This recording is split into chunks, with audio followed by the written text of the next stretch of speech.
Hello the pride of my country, the future of my country, welcome to the Moin academy. तो आज के class में हम लोग पढ़ेंगे कि फंक्शन ऑफ मैनेजमेंट, जो मैनेजमेंट के फंक्शन होते हैं वो कौन कौन होते हैं।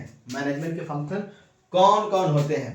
मैनेजमेंट के सबसे पहले आपके ऑब्जेक्टिव में भी पूछ सकता है, ये क्वेश्चन आपको पूछता है हमेशा कि प्लानिंग हमारा क्या मैनेजमेंट का फंक्शन है। हाँ है। कौन सा फंक्शन है? तो पहला फंक्शन है प्लानिंग, हमारा पहला फंक्शन है। ऑर्गेनाइजिंग का होता है, दूसरा है स्टाफिंग का होता है, तीसरा डायरेक्टिंग का होता है, चौथा कंट्रोलिंग होता है, पांचवा। तो हमारा टोटल मैनेजमेंट कितने फंक्शन होते हैं? मैनेजमेंट का टोटल कितने फंक्शन होते हैं? 5 फंक्शन होते हैं, planning, organising, staffing, directing, controlling. अब यहाँ पर बात आती है प्लानिंग क्या होता है। प्लानिंग कोई भी काम के पहले हम डिसाइड कर लेते हैं कि फ्यूचर में हमको क्या करना है, कब करना है, कैसे करना है, कहाँ करना है, और वो काम को कौन करेगा, उसी को हम लोग क्या बोलते हैं? प्लानिंग बोलते हैं। प्लानिंग के बाद हमारा दूसरा काम होता है कि आपकी ऑर्गेनाइजिंग। ऑर्गेनाइजिंग क्या होता है? कोई भी चीज हम करते हैं तो करने से पहले हम एक डिसीजन लेते हैं, सोचते हैं कि कितना लोग उसमें होंगे, क्या करना है, कितना लोग होंगे हमारे काम को। कोई काम करते हैं तो काम को बांट देते हैं कि यहाँ पे ये करेगा, यहाँ पे ये करेगा, यहाँ पे ये करेगा। काम को बांट दिए, काम के बांटने के बाद कितने लोग आएंगे, तो हाँ 50 लोगों की जरूरत है, तो 50 लोग हम एक ग्रुप बना दिए, तो उसी को हम लोग क्या बोलते हैं? ऑर्गेनाइजिंग करते हैं। यहाँ पे क्या कर रहा है कि प्लानिंग क्या होता है कि लक्ष्य तय करना और कार्य योजना बनाना। और यह हमारा ऑर्गेनाइजिंग क्या होता है? Dividing work, assigning duties and fixing authority. कह रहा है सबसे पहले हम वर्क को बांट लेते हैं, वो काम को कौन कौन करेगा, किस किस का ड्यूटी क्या होगा, उस पर हम लोग पहले दिमाग में थॉट बना लेते हैं। थॉट में बनाने के बाद उसके बाद हम लोग क्या करते हैं, इसके बाद हमारा यहाँ पे क्या आता है, ऑर्गेनाइजिंग के बाद हमारा स्टाफिंग आता है। मैंने थॉट बना लिया था कि हाँ हमको 50 लोग चाहिए, तो 50 लोग में उसके ड्यूटी पे सोचे थे कि ये ड्यूटी से करवाना है हमको, ये इसका अथॉरिटी रहेगा। तो जो हम लोग क्या करते हैं, राइट पीपल को राइट जॉब देते हैं। जो अकाउंटेंट है उसको अकाउंटेंट दे दिए, राइट पीपल को राइट जॉब देना ही क्या कहलाता है? हमारा स्टाफिंग कहलाता है। स्टाफिंग में रिक्रूटमेंट आता है, आपका सिलेक्शन आता है, बहुत सारा काम आता है, उसको भी डिटेल में हम लोग पढ़ा जाएगा।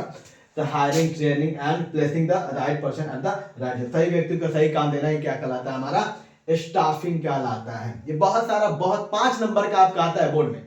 5 नंबर का क्या आता है आपका बोर्ड में आता है। अगर अभी तक लाइक नहीं किया, सब्सक्राइब नहीं किया, तो लाइक कर दीजिए, सब्सक्राइब कर दीजिए, क्योंकि आपका 5 नंबर यहाँ से कंफर्म हो गया। यहाँ से फंक्शन ऑफ मैनेजमेंट से 5 नंबर कंफर्म। अगला क्या आता है बाबू? डायरेक्टिंग। डायरेक्टिंग क्या होता है कि हम लोग कोई भी काम करते हैं तो वो काम सही से हो रहा है कि नहीं हो रहा है। सही से नहीं हो रहा है तो उसको दिशा बताना है कि काम को ऐसे ऐसे करना है, दिशा निर्देश देना, उसको रास्ता बताना, उसको डायरेक्ट करना, क्या कहलाता है? हमारा डायरेक्टिंग कहलाता है। डायरेक्टिंग क्या कर रहा है कि guiding, motivating, leading and supervising. इसमें 4 काम आता है। सबसे पहले गाइड करेंगे, अगर कोई काम नहीं करे तो उसको गाइड कर दो कैसे कैसे काम करना है। उसके बाद उसको मोटिवेट करें। बहुत सारे वर्कर क्या होते हैं कि काम, उसके अंदर एनर्जी नहीं होता, तो हम लोग क्या करते हैं, उसके अंदर एनर्जी डाल देते हैं कि वो काम करने के लिए मजबूर है, काम करे ही करे, शौक से काम करे। उसके बाद से लीडिंग, उसको दिशा बताते हैं कि लीड करते हैं। लीड का मतलब आगे हम चलेंगे, ऐसे ऐसे उसको गाइडेंगे, ये चीजें करना है। उसके बाद से क्या आता है? सुपरवाइज। सुपरवाइज करते हैं, पर्यवेक्षण करते हैं, जांच पड़ताल करते हैं कि काम को सही से हो रहा है कि नहीं हो रहा है। कर्मचारियों को दिशा और प्रेरणा देना ही क्या कहलाता है? हमारा डायरेक्टिंग कहलाता है। उसके बाद से अगला काम क्या होता है आपका? कंट्रोलिंग होता है। क्या होता है? कंट्रोलिंग। कंट्रोलिंग क्या होता है कि हम लोग कोई भी काम सोचते हैं कि काम हमारा इतना चीजें हमको काम को कर लेना है। कितना काम को कर लेना है? हम कोई प्लान करते हैं कि हमको 10 प्रोडक्ट बनाना है, प्लान कर लिए। प्लान करने के बाद देख रहे हैं कि एक्चुअल जो वर्क है वो एक्चुअल हमारा 10 काम हुआ नहीं है। प्लान हम जो पहले जो प्लान किए थे, पहले हम जो नियोजन बनाए थे, योजना बनाए थे, वो योजना हमारा अभी जो एक्चुअल जो वर्क हो रहा है वो एक्चुअल वर्क के अकॉर्डिंग हो रहा है कि नहीं हो रहा है। हुआ नहीं हुआ है तो क्या रीजन है, उसका रीजन का पता लगाते हैं, उसकी सॉल्यूशन देते हैं, सॉल्यूशन देके फिर से हम काम को उतना तक लेकर आते हैं। तो पहले सबसे पहले क्या करना है, जो हमारा प्लान एक्शन है उस काम के प्लान के अकॉर्डिंग और जो एक्चुअल हमारा जो वर्क हुआ है दोनों में डिफरेंट क्यों हुआ है, डाइवर्सिटी क्या है, उसके नुकसान किस रीजन से हो रहा है, उस रीजन का पता लगाना और उसको सुधार करना, ये क्या कहलाता है? हमारा कंट्रोलिंग कहलाता है। क्या कहलाता है? कंट्रोलिंग कहलाता है। Comparing actual work with the plan work, जो भी हम कंपेयर करते हैं एक्चुअल वर्क और प्लान वर्क के बीच में, और करेक्टिंग मिस्टेक, और जो भी गलती होती है उसको करेक्ट करना ही क्या कहलाता है? हमारा कंट्रोलिंग कहलाता है। इसको शॉर्ट ट्रिक में कैसे याद करेंगे? फंक्शन ऑफ मैनेजमेंट को शॉर्ट ट्रिक में याद कैसे करेंगे? शॉर्ट ट्रिक में याद हम एक वर्ड में कर सकते हैं, pause DC, pause DC. Pause DC का मतलब पी का मतलब बाबू, इसको अब और एक ट्रिक में, पापा ऑरेंज से दाल चावल, याद रखना कि अगर फंक्शन अगर याद करना है तो पापा ऑरेंज से दाल चावल, क्या, पापा ऑरेंज से दाल चावल। पापा का मतलब प्लानिंग, ऑरेंज का मतलब आपकी ऑर्गेनाइजिंग, और से का मतलब होता है स्टाफिंग, से स्टाफिंग। दाल का मतलब डायरेक्टिंग, हम लोग क्या याद करेंगे, दाल से डायरेक्टिंग और चावल से कंट्रोलिंग। तो ये हमारा फंक्शन है याद करने का, शॉर्ट ट्रिक है। ऐसा ही ट्रिक को जानने के लिए नया नया ट्रिक आपको हर वीडियो में नया नया ट्रिक आपको मिलेगा।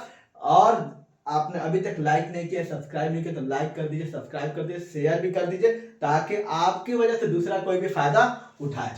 उसके बाद से एक बहुत ज्यादा इंपॉर्टेंट चीज आता है कोऑर्डिनेशन। कोऑर्डिनेशन का मतलब होता है समन्वय। समन्वय क्या होता है कि अगर कोई भी काम होता है, जैसे हम लोग प्लानिंग करते हैं, ऑर्गेनाइजिंग करते हैं, स्टाफिंग करते हैं, डायरेक्टिंग करते हैं, कंट्रोलिंग करते हैं, जो पांचों काम होता है ना, उसको क्या करना, सबको बांध कर रखना, सबको एक करके रखना, सबको लेके चलना ही क्या कहलाता है, हमारा कोऑर्डिनेशन कहलाता है, समन्वय कहलाता है। कहा जाता है जो कोऑर्डिनेशन होता है वो प्रबंध का सार होता है। Management is the essence of management. Coordination is the essence of management. कैसे होता है, कैसे होता है, ये क्वेश्चन आपका पूछता है। समन्वय प्रबंध का डॉट डॉट है, क्या है, सार है, क्या है, सार है, एसेंस है। तो यहाँ पे आज आया है डिफिनेशन, अलग अलग राइटर ने अलग अलग डिफिनेशन दिया है। कह रहा है कि कोऑर्डिनेशन क्या होता है, समन्वय प्रबंध का सार होता है, coordination is the essence of management. अब क्वेश्चन आपका दो मार्क्स में पूछता है। 5 नंबर में तो ये पूछेगा फंक्शन ऑफ मैनेजमेंट, और 2 मार्क्स में क्या पूछेगा, समन्वय प्रबंध का सार है। कैसे, coordination is the essence of management, how, कैसे, क्यों, क्योंकि it integrates all function of management, all function of management, planning, organising, staffing, directing और कंट्रोलिंग। नियोजन, संगठन, नियुक्तिकरण, निर्देशन और नियंत्रण इनटू अ यूनिफाइड होल, मतलब सबको क्या करता है, बांध कर रखता है, सबके अंदर सामंजस्य स्थापित करता है, हार्मोनी स्थापित करता है, सबको एक लेके चलता है। इसलिए हम लोग क्या बोलते हैं, कोऑर्डिनेशन को हम लोग एसेंस ऑफ मैनेजमेंट कहा जाता है। कहा जाता है कि without coordination we can not achieve organisational goal. हम लोग ऑर्गेनाइजेशन की जो गोल होता है उसको अचीव नहीं कर सकते हैं, प्राप्त नहीं कर सकते हैं, क्योंकि यह प्रबंध के सभी कार्यों, planning, organising, staffing, directing, controlling को एक सूत्र में बांधता है। बिना कोऑर्डिनेशन के हमारा मैनेजमेंट नहीं हो सकता है। बिना, देखो, without coordination organisation goal can not be achieve. कह रहा है कि बिना कोऑर्डिनेशन के हम लोग, क्योंकि सबको जोड़ के लेकर चलना, एक प्लानिंग करेंगे और ऑर्गेनाइजेशन नहीं करेंगे फिर फेल हो जाएगा, क्योंकि 5 गो फंक्शन है, 5 फंक्शन आपको करना ही पड़ेगा, तभी आपकी जो ऑर्गेनाइजेशन की जो गोल है वो अचीव हो पाएगी, अदरवाइज नहीं हो पाएगी। तो यहाँ पे क्या था बाबू, ये हमारा अभी तक इसको नोट नहीं किया, इसको नोट कर लीजिए। तो शॉर्ट में आपको एकदम इजी लैंग्वेज में बताया गया है ताकि आसानी से आपको याद रहे। इसको नोट कर लीजिए। फंक्शन ऑफ मैनेजमेंट 5 नंबर का आने वाला है एग्जाम में, और ये 2 नंबर का आता है। कोऑर्डिनेशन क्या होता है, एसेंस ऑफ मैनेजमेंट, 2 नंबर का। तो इसको भी आप लोग नोट कर लो, और शॉर्ट ट्रिक ये याद करिएगा, ये याद करिएगा। और अभी तक लाइक नहीं किया, सब्सक्राइब नहीं किया तो लाइक कर दिए, सब्सक्राइब कर दिए। Thanks for watching.